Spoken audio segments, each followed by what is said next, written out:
wabarakatuh. Bismillahirrahmanirrahim. Tabarakalladzi nazzala al-furqana ala 'abdihi liyakuna lil 'alamina nadhira. Allahumma shalli wa sallim ala sayyidina Muhammad wa ala alihi wa sahbihi wa barik wa sallim asma'in. Amma ba'du. Saya ngaji banyak. Nabi Isa itu kalau orangnya ceria sekali. Pernah ditegur sama Nabi Yahya. Mali aroka dohikan, ka'annaka aminta min makrillah. Saya melihat kamu kok selalu senyum ceria, seakan-akan tidak ada adabnya Allah. Terus Nabi Isa balas ke Yahya, Mali aroka abisan, ka'annaka ayista min rahmatillah. Kamu kok merengut terus, koyok ning donya ora ana rahmat. Jadi kamu milih mana? Senyum terus apa merengut terus? Partainya hanya dua, Nabi Yahya sama Nabi Isa. Jadi khazanah itu banyak. Untuk melawan penyakit itu ketakutan itu bahaya, karena bisa mengganggu imunitas tubuh. Orang harus percaya diri, harus pede. Meskipun harus hati-hati, tapi harus tetap pede. Dengan demikian imunitas tubuh kita terjaga. Jadi ya sudah seperti itu. Semua orang punya cara untuk menjaga diri masing-masing. Kemudian tentang Mbah Ahmad Siddiq, saya tahu banyak karena dulu saya masih ingat, ini sekaligus ijazah pada cucu-cucunya. Kalau sama anaknya tidak berani saya. Sama cucu-cucunya. Saya masih ingat Mbah Ahmad Siddiq itu sangat loyal sama yang namanya negara. Kita tahu beliau adalah termasuk orang yang bintang ketika Muktamar Situbondo, ketika NU pertama kali nerima asas tunggal, yaitu Pancasila. Kayak apa ulama-ulama kita, ya mulai Mbah Ahmad Siddiq, Mbah Ali Maksum, Gus Dur, Mbah As'ad, semuanya lah, termasuk Mbah Mun, semuanya loyal sama negara, sehingga NU menerima asas tunggal. Itu saya masih ingat karena Bapak dulu perwakilan dari NU cabang Lasem. Beliau pernah ngundang Mbah Ahmad Siddiq di sini, zaman itu zaman Pak Dzufar ikut ngundang ke sini, bapak saya. Itu saya menangi beliau ngisi pengajian di hallnya buyut saya, Mbah Umar bin Arabi. Jadi saya ini zuriyahnya Mbah Umar bin Arabi, sama dengan keluarganya Ki Hamid Pasuruan. Itu beliau cerita bahwa kemenangan Islam itu tidak harus kita yang menang kangelan.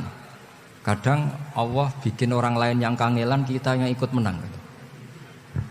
Jadi dulu kata beliau, banyak ulama ketika kita diserang Jepang, saya masih ingat, saya karena pas itu ikut ke Lasem, karena saya santri sarang, Mbah Mun misi di Lasem, saya ikut di Lasem karena saya masih keluarga.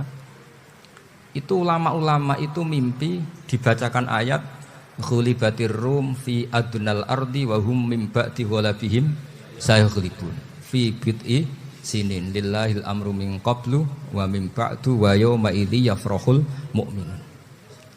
Itu dulu itu ada pertarungan besar antara kerajaan Romawi dan kerajaan Persia.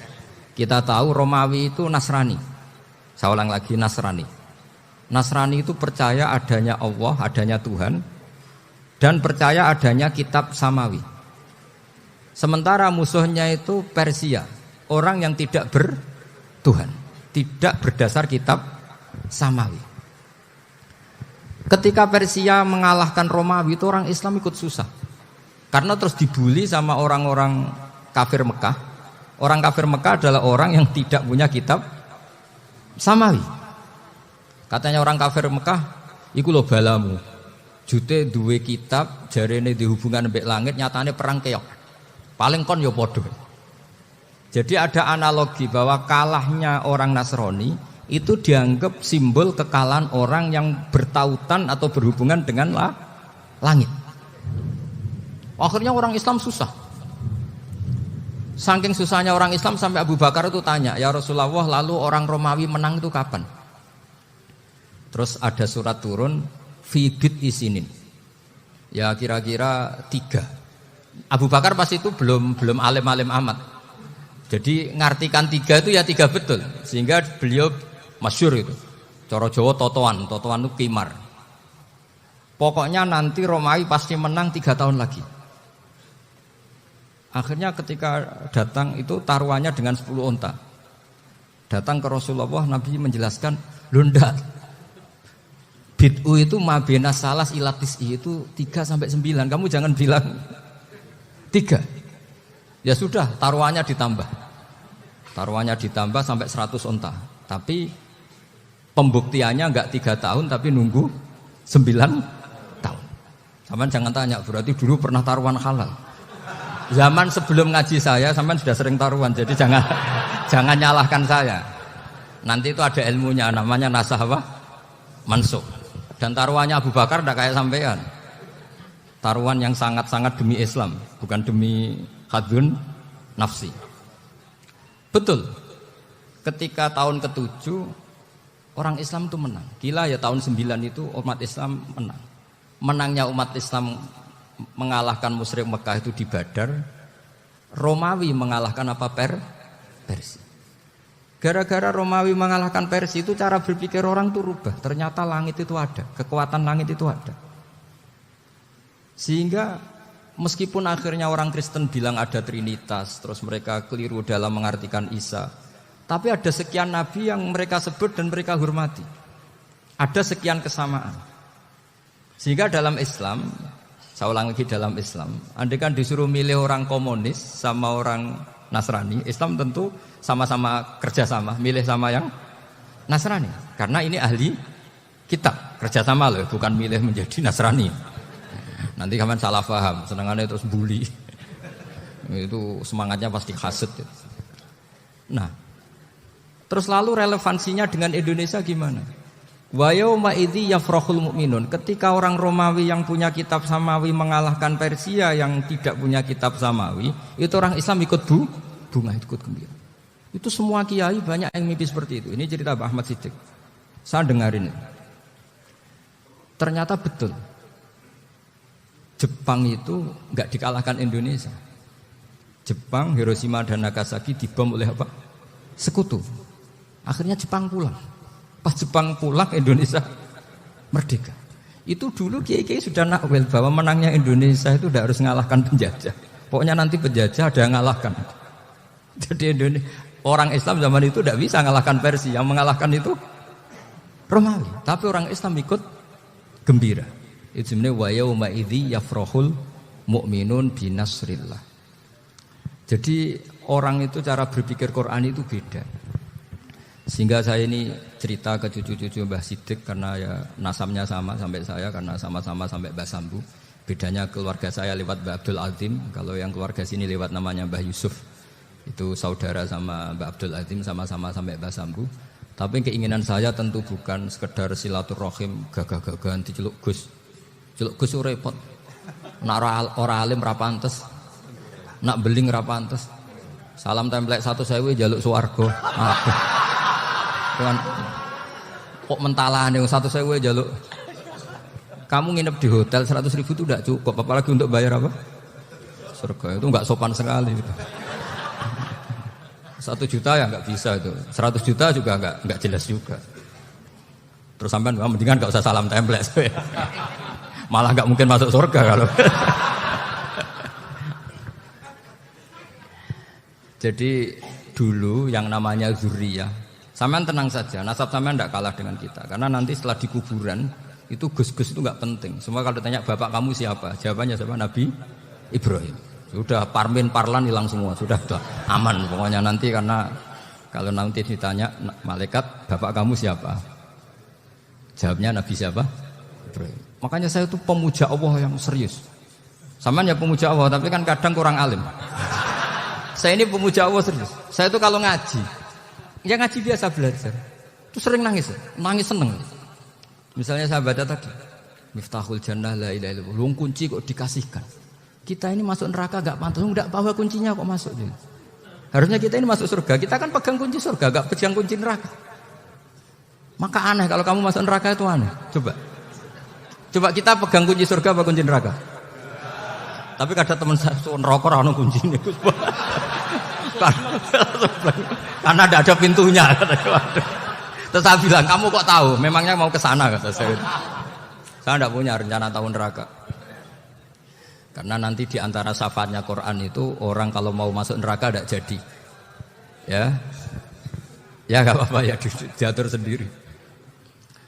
Jadi di antara syafaatnya Quran itu orang nggak jadi masuk neraka. Jadi syafaat itu ada dua, dari neraka diangkat ke surga dan itu bisa lama itu.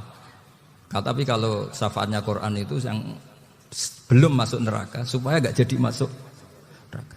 Karena neraka juga punya aturan, dia juga kena aturan fikih. Jadi, loh betul ini, tak ada hujan.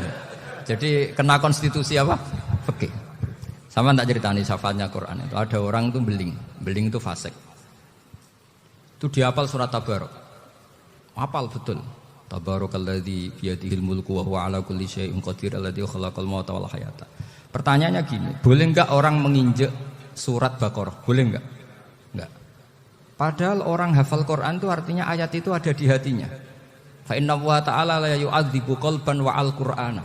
Allah tidak akan menyiksa hati yang menyimpan Quran, yang jadi flash disknya Quran, yang jadi rekaman Quran. Singkat cerita orang ini hafal.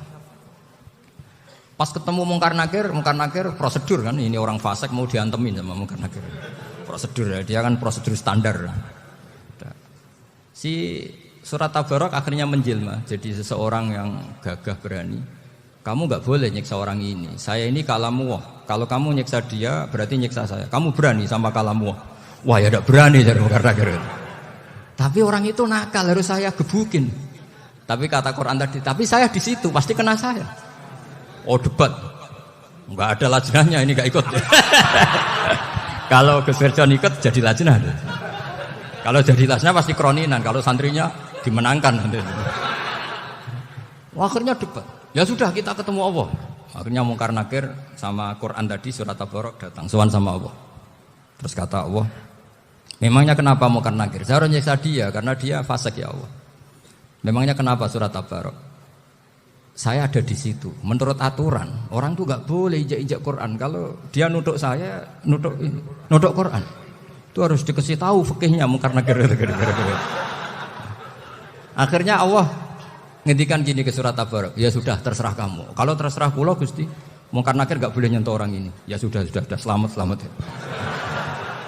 Sehingga terus itu sama baca di termasuk mujizatnya surat Tabarok di tafsir Ibnu Katsir banyak.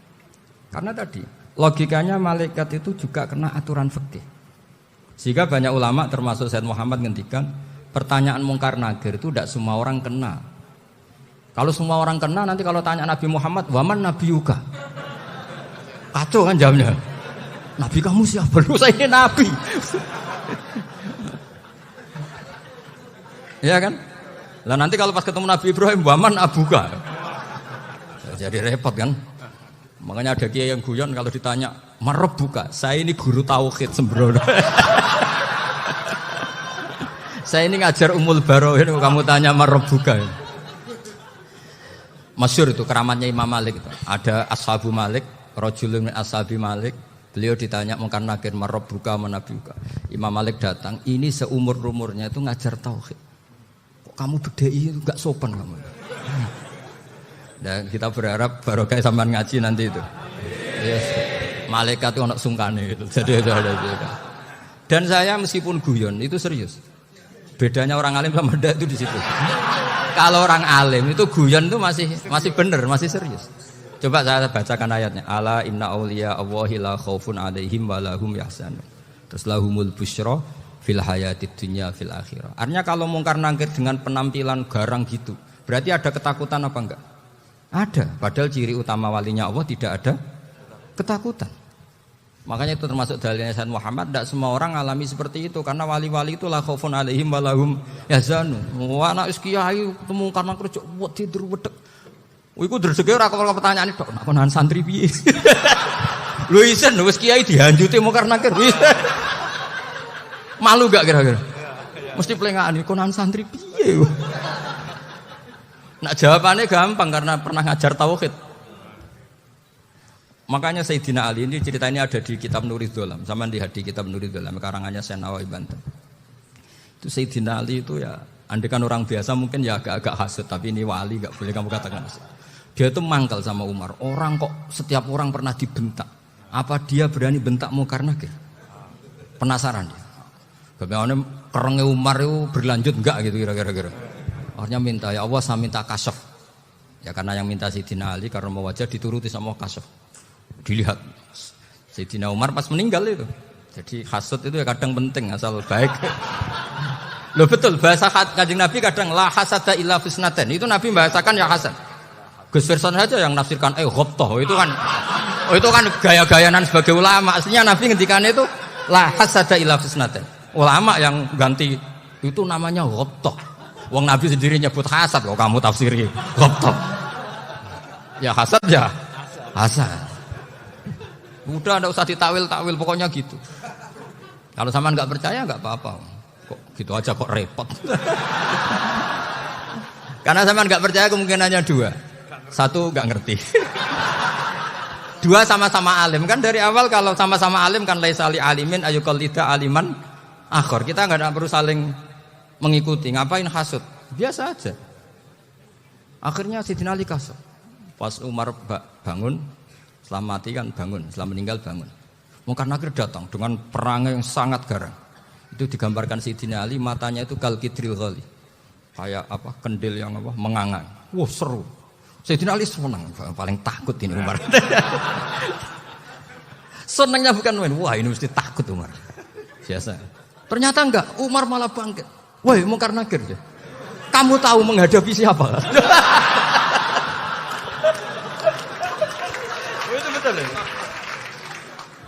Kamu itu menghadapi temannya ahabbal khalqi ilallah. Yang diandalkan temannya bukan dia. Kamu tahu yang kamu hadapi, saya ini teman kekasihnya Allah. Jadi boleh kamu mengandalkan Mbak Firjon. Tapi nanti resikonya Munkar Nakir ditanya, itu Firjon siapa? Wah itu masalah itu kan. Makanya syaratnya wali itu harus ma'rufun fis sama. Di langit sudah populer. Makanya dulu ada orang yang saking seninya Abdul Qadir ditanya apa saja jamnya Abdul Qadir Al-Jilani itu aman karena beliau populer. Makanya program kita harus populer dulu di langit. Nah, itu nanti kalau dicatut oleh santri-santri nggak apa-apa. Kalau nggak populer nanti dicatat, itu siapa? Masalah ini. Umar itu yang dibanggakan itu, kamu tahu saya siapa? Ya enggak tahu, saya ini temannya kekasihnya Allah. Temannya Muhammad, iya Muhammad Rasul. Wah mikir, waduh, repot. Loh di dunia aja gitu kan, temannya presiden, temannya panglima, apalagi ini temannya Sayyidul Awalin wal Akhirin. Di dunia aja bilang temannya presiden, menteri orang sudah takut, apalagi ini temannya Sayyidul Awalin. Hanya Munkar Nakir terus konfirmasi sama Allah, gimana ya Allah ini ngadepi. Sebetulnya diandalkan itu temannya, bukan dia. Wah, akhirnya sama Allah dibilang, ya bu, ya sama seorang seperti itu bu yang sopan. Terus semenjak itu Munkar Nakir itu nggak selalu berpenampilan seperti itu, sangat sih. Jadi semoga itu konsisten sampai nanti. Jadi kamu kalau ingin nggak takut Munkar Nakir, jadi wali dulu. Karena syaratnya tadi hanya wali sing la khaufun alaihim walahum yahzanun lahumul busyra fil hayatid dunya fil akhirah. Jadi orang itu kalau ngaji itu harus khatam. Jangan semuanya kena pertanyaan. Nanti kalau semuanya kena pertanyaan nanti repot. Kalau Nabi Muhammad ditanya waman Nabi juga. Nabimu siapa? Lu kan terus jadi aneh. Jadi makanya ngendikane Sayyid Muhammad semua ulama lah. Enggak ada am kecuali ditaksis. Kecuali sifatnya Allah. Misalnya bikulli syai'in alim ya benar-benar bikulli syai'in. Tapi kalau am semuanya pasti ada taksis. Meskipun dalam muhawarah muhadasah biasa. Ya, misalnya contoh gampang istri kamu baru seneng kamu. Mas nak pengen apa-apa itu lapor aku gak apa-apa mas. Mesti aku seneng sama lapor. Iku di aku pengen wayo. Wah langsung. Jadi apa wae. Mesti apa wae maksudnya kecuali itu. Gitu. Padahal kalau ngomong mas sampean ingin apa saja tak dukung. Sampean bilang. Pengen ku wayo. Kira-kira disetujui apa enggak? Sama seperti kita kalau punya teman akrab, wes nang omahku gak apa-apa, anggap ae omahmu dhewe. Terus mlebu-mlebu kamar.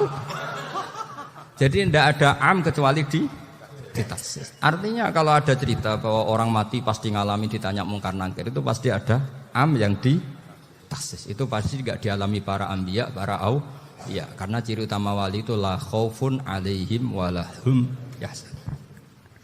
Kemudian saya yang mau cerita ya supaya sampean bisa menghadapi dunia global ini, tak bawa tafsir Munir termasuk tadi. Kenapa orang Islam Rasulullah SAW itu lebih senang kalau yang menang itu orang Nasrani Romawi ketimbang yang menang itu orang Faris, dalam hal ini ateis. Karena orang ateis itu lebih ngeri. Sebetulnya beberapa penemuan sains, terutama di ilmu medis, itu orang Amerika. Kayak cloning. Tapi orang Amerika itu masih dilarang oleh gereja untuk mengaplikasi. Karena nanti bayi cloning itu dipakai suku cadang. Di Amerika masih ditentang oleh fatwa-fatwa agama, baik Islam maupun Kristen. Tapi di Cina itu dipraktekkan. Karena nggak ada halangan agama. Di Cina itu biasa ada kondom diolah lagi jadi alat-alat aksesoris. Di Amerika tidak ada karena masih ada agama, masih ada larangan. Sehingga orang Islam itu lebih takut kalau yang menang itu Persia, karena terus cara berpikir ternyata Tuhan itu tidak ada, langit nggak ada perannya. Jadi ketika yang menang Nasrani masih berpikir itu pertolongan Tuhan, meskipun mungkin cara mengatakan Tuhan beda dengan kita. Tapi ada satu kesamaan bahwa kekuatan samawi itu ada. Jadi disebut hulibatir rum fi adnal ardi wa hum min ba'di ghalabihim sahlibun. Di sini diterangkan oleh Syekh Nawawi supaya kamu tidak salah paham. Sebetulnya kamu katakan misalnya wah itu paham liberal, sebenarnya saya tidak tersiksa. Cuma takut yang mengatakan seperti itu cek goblokir atau ngaji gitu. Itu aja masalah saya. Ini saya baca ini karangannya Syekh Nawawi karena tadi kata Mbah Firjon ngaji itu harus sama orang yang bersanad. Saya ini kalah sama beliau itu berkali-kali. Secara nasab saya harus manggil Mbah. Secara silsilah ilmu saya juga kalah lagi. Saya sering disewani sama cucu-cucu Syekhona Khalil. Kiai Siddiq itu termasuk murid dekat beliau Syekhona Khalil. Kalau itu berarti kan Gus Firjon, Ahmad, terus Mbah Siddiq. Mbah Siddiq ngaji Syekhona Khalil. Syekhona Khalil itu pernah ngaji langsung sama Sayyid Zaini Tahlan. Berarti beliau dari Sayyid Zaini Tahlan itu baru generasi kelima. Sementara saya itu sudah ke-7 atau ke-6. Saya, Mbah Mun, Mbah Karim misalnya, Mbah Hashim, Mbah Mahfud Termas, Sayyid Abi Bakar Sato yang arangnya Anatul Talibin, baru Sayyid Zaini Tahlan. Berarti saya ke-7, kalah lagi. Tapi untuk jadi wali biasanya cepat saya. Karena syaratnya jadi mbah itu ngalah demi putu. Jadi kalau beliau ngotot, saya dulu Gusti, saya mbahnya. Wah itu mbah yang enggak baik. Pasti jatahnya dikasihkan apa? Cucunya dulu. Makanya Abdul Muthalib itu orang yang dapat wangsit, tapi yang jadi nabi itu cucunya. Jadi dalil saya banyak. Sebenarnya Abdul Muthalib itu sudah sering dapat wangsit. Karena saya bahasakan wahyu, Nabi yang protes, enggak nabi kok dapat wahyu. Tapi sebetulnya Abdul Muthalib itu masyhur itu. Kalimat-kalimatnya menunjukkan bahwa beliau itu sudah dapat wahyu kalau nanti cucunya itu jadi apa? Nabi. Makanya senangnya bukan main Abdul Muthalib sama Rasulullah. Putu seneng, mbah seneng putu. Jadi mungkin, jadi sampean enggak usah protes loh. Ya, yang jadi wali kok cucunya. Dulu betul. Dulu Mbah Hamid Pasuruan itu kalau Mbah Ahmad Siddiq ke sana, Mbah Hamid Pasuruan kalau manggil Mbah Ahmad Siddiq itu paman. Tapi pamannya minta ijazah ke ponaan. Apa ya gara-gara itu memang. Kalau itu masih berlaku, apa? Ngalah tadi. Kayaknya masih, apa? Hawane masih. Hawane masih. Karena melihat tren-tren langit masih gitu kayaknya masih. Masih itu. Ya, tapi mbahnya tetap dapat jatah, tenang saja nanti. Tapi memang sebaiknya mbah itu legowo. Rasulullah Muhammad SAW itu terkenal min dzurriyyati Ibrahim. Tapi kata Rasulullah, ana dakwatu Ibrahim wa bisyaratu Isa. Aku nganti ngene iki barokah dongane Nabi siapa? Ibrahim. Jadi dongane Nabi Ibrahim nggih tiba teng putu. Jadi banyak bukti bahwa jatuhnya ke putu gitu. Tadi saya di kamar sama beliau berduaan. Nih Mbah sing dadi wali di sini, aku wae Mbah. Cocokan tadi. Nah, kenapa saya akhir-akhir ini gulirkan daftar wali? Kenapa? Saya ini resah ya, orang sudah ingin dicintai pejabat, dicintai tetangga, dicintai teman. Tapi kadang-kadang orang lupa lagi dicintai apa. Makanya saya meskipun guyon, tapi ini amdan, bukan sahwan. Supaya orang punya cita-cita lagi jadi wali, ingin dicintai Allah. Kita ini terlalu lama ingin dicintai makhluk, dicintai makhluk. Mbok ya naik kelas sedikit lah. ingin dicintai Allah Subhanahu wa ta'ala. Meskipun saya guyon, tapi tadi guyon saya tuh lebih serius ketimbang serius Anda. Karena tak pikir. Saya tuh kalau pergi itu seneng ngebis, bukan karena saya tidak punya mobil, tapi saya sering mau butuh itu supaya nggak diganggu.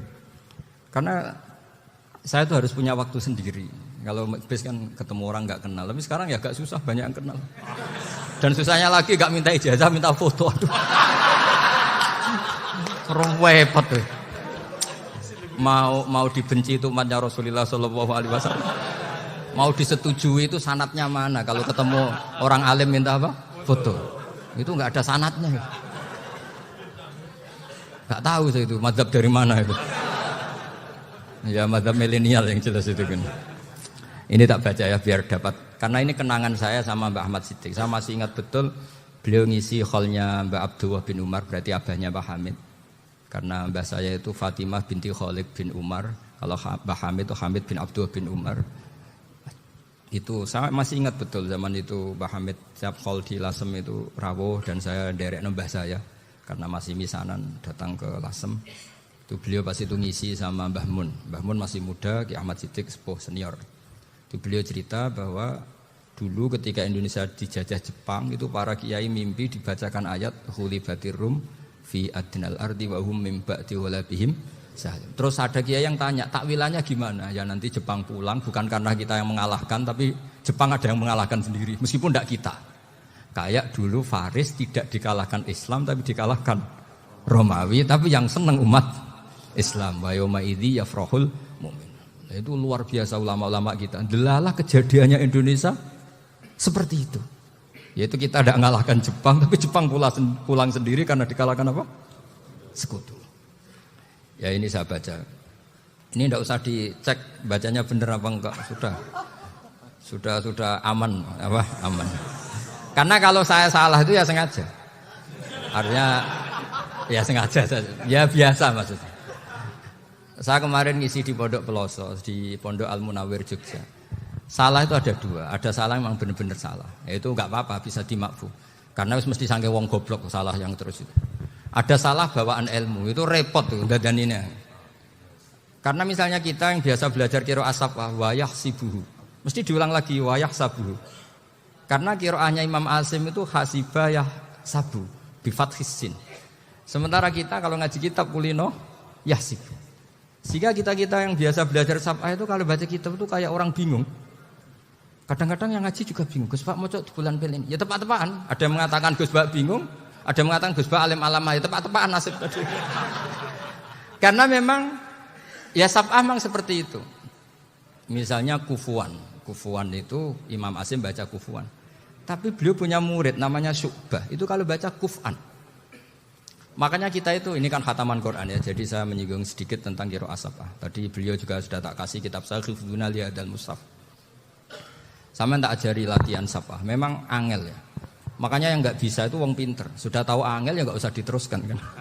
Orang menghindari barang angel itu pinter apa goblok? Pinter. Berarti wong goblok pinter. Saya tuh makanya sama orang goblok tuh respect. Jadi orang alim tuh angel apa gampang? Angel. Menghindari barang angel pinter apa goblok? Loh, orang menghindari barang angel pinter apa goblok? Pinter. Berarti wong goblok pinter. Jadi saya sama orang-orang goblok itu respect. Sudah tahu jadi orang alim angel ya barang angel ya harus dihindari. Makanya saya ini insya Allah umatnya Nabi yang termasuk yang terbaik. Amin. Karena mencintai umatnya Nabi termasuk yang goblok. Waduh, itu tidak gampang itu. Karena tadi sudah tahu ya. Seperti itu loh orang naik panjat pinang itu yang naik karena ingin hadiah.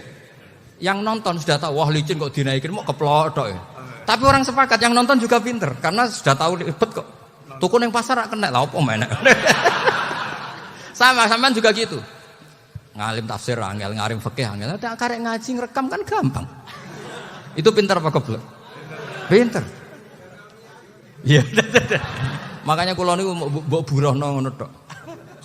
Saya tadi dinasihati Mbak Firjon muga-muga hati saya selamat. Saya itu meskipun kata orang banyak, muhibin saya banyak, tapi saya insya Allah tidak riak. Saya itu pakai kitab namanya Tasbidul Fuad, itu karangannya Said Abdul Al-Haddad. Ketika beliau punya muhibin banyak ditanya, bagaimana ya Habib Anda menjaga hati Anda? Jamnya Said Abdul Al-Haddad itu unik. Innama azzamu Allah. Mereka itu sebenarnya menghormati Allah. Cuma butuh sarana, dan itu saya. Jadi saya tahu sampean semua itu mencintai Quran, mencintai sunnah Rasul, mencintai hadis-hadis Rasul.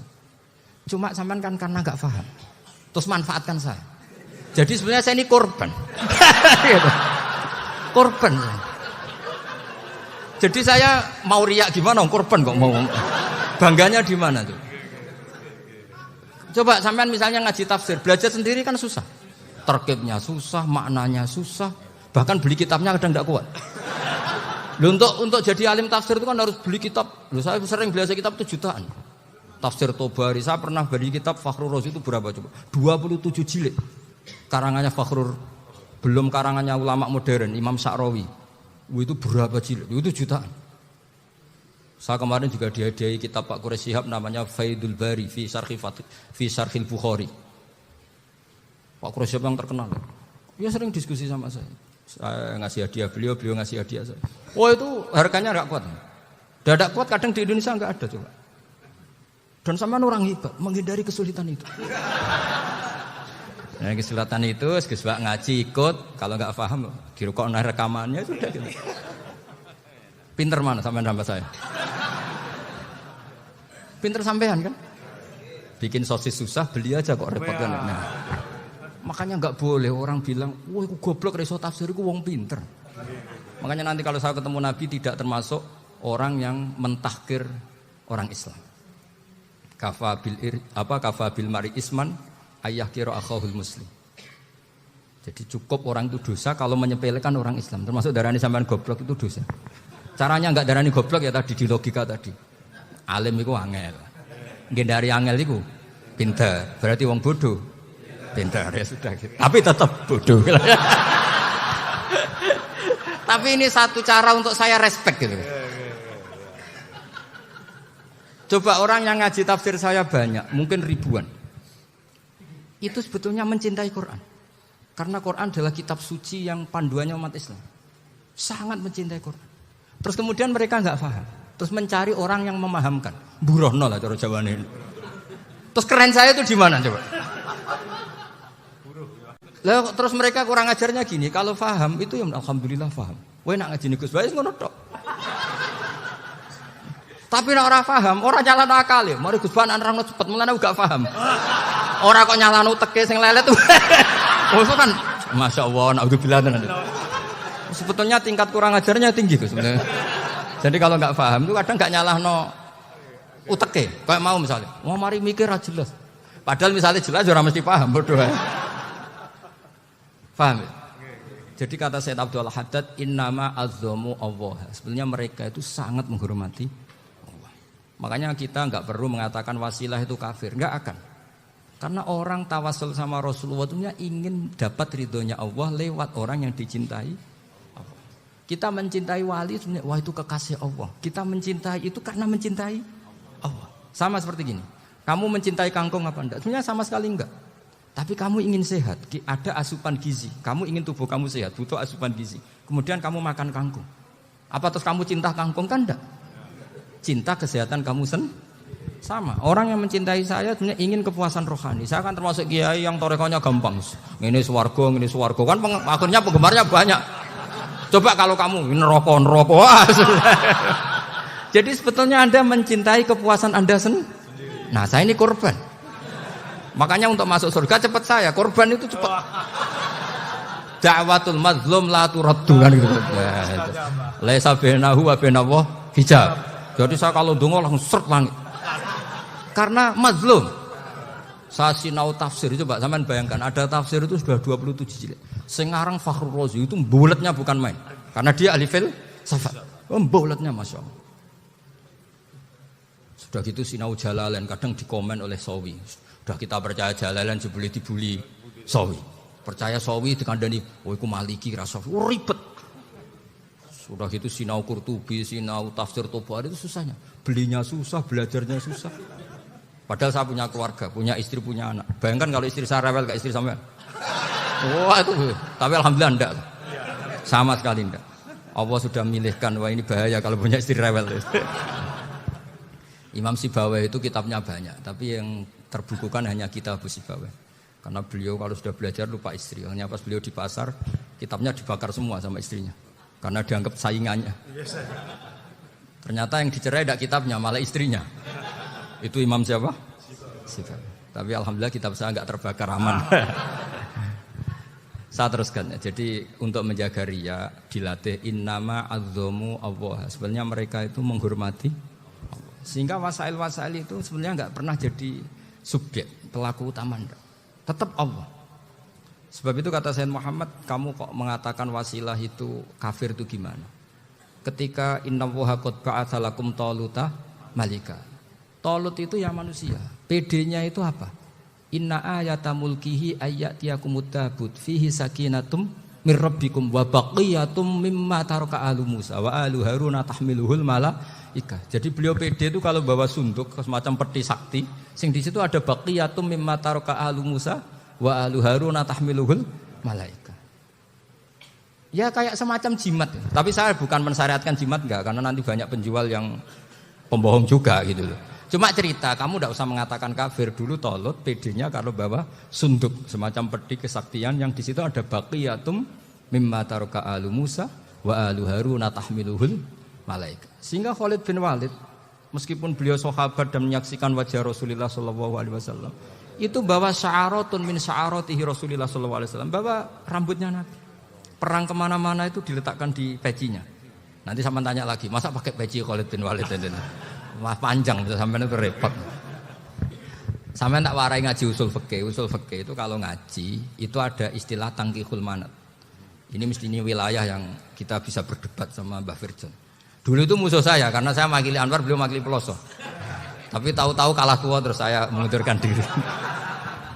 Di fikih itu ada istilah, ada tangkihul manat, ada tahqiqul manat, ada tangkihul manat. Tangkih itu kira-kira gini, lafadz hadis itu dibuang sekian untuk tahu bahwa itu madarul hukmi.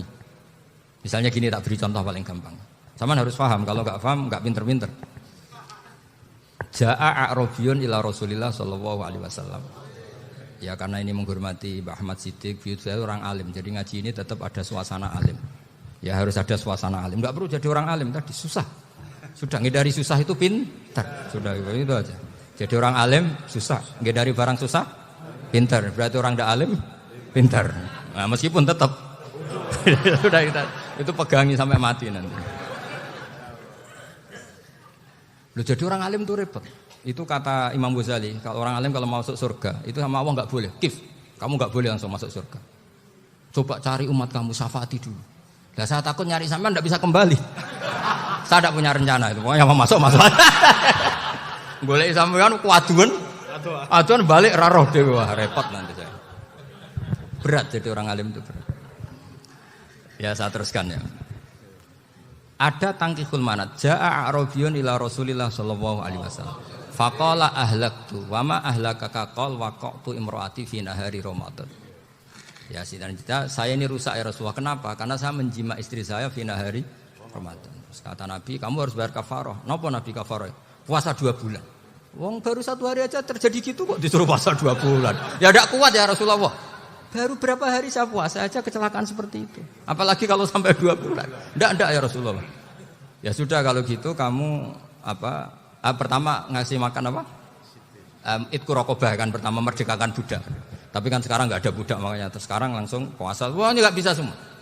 Ya sudah ngasih makan orang 60. Kasihkan siapa ya Rasul? Ya orang fakir. Saya ini paling fakir. Di kampung saya ini orang paling fakir. Jadi mulai dulu orang fakir itu hubungan suami istri itu paling lancar mulai dulu. Makanya orang fakir itu anaknya banyak. Karena hiburannya hanya itu. Wong Ramadan aja.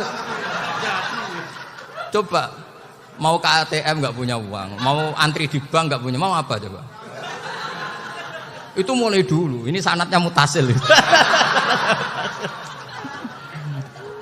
Wah, akhirnya sudah sanksinya kan tadi ya itqu raqabah atau puasa 2 bulan berturut-turut atau ngasih makan 60 orang miskin.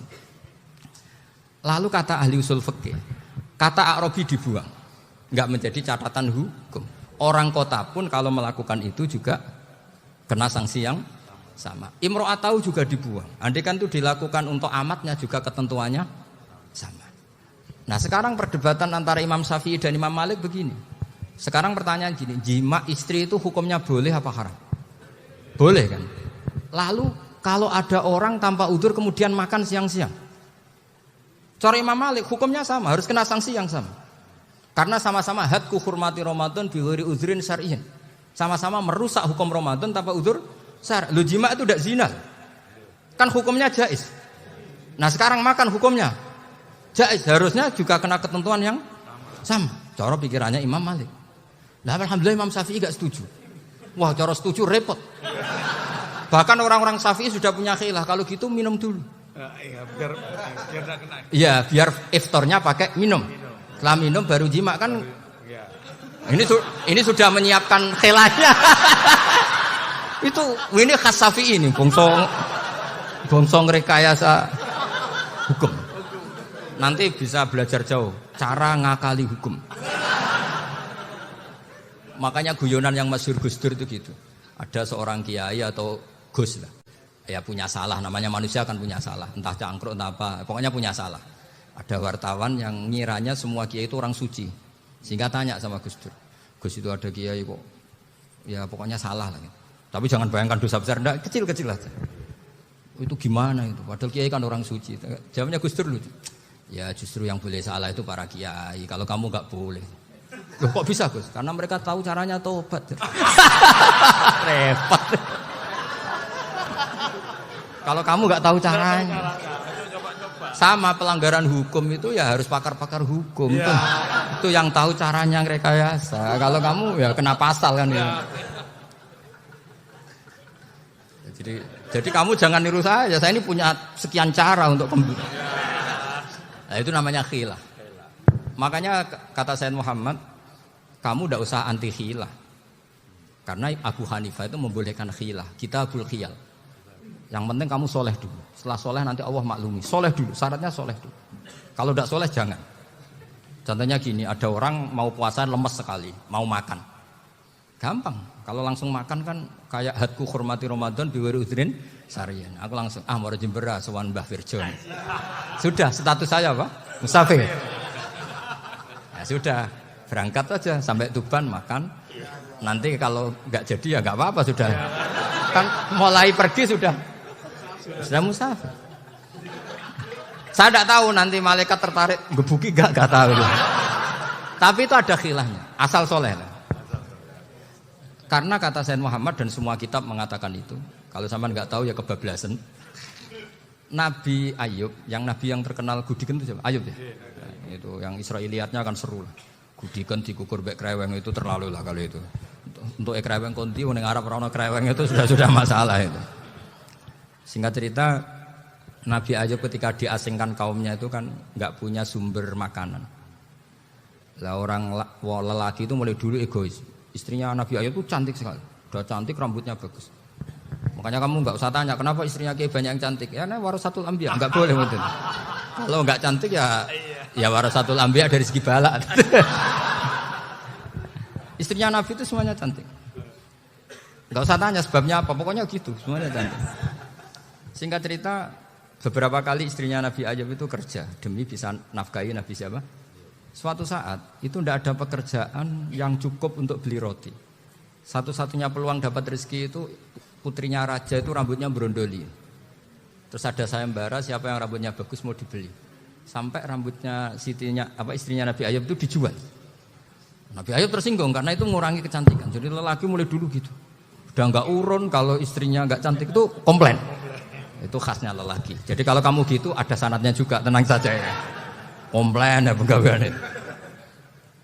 Saking mangkelnya Nabi Ayub terus ngendikan la adriban naki mi'ata sautin. Kamu akan saya pukuli dengan mi'ata sautin atau dengan 100 cambukan.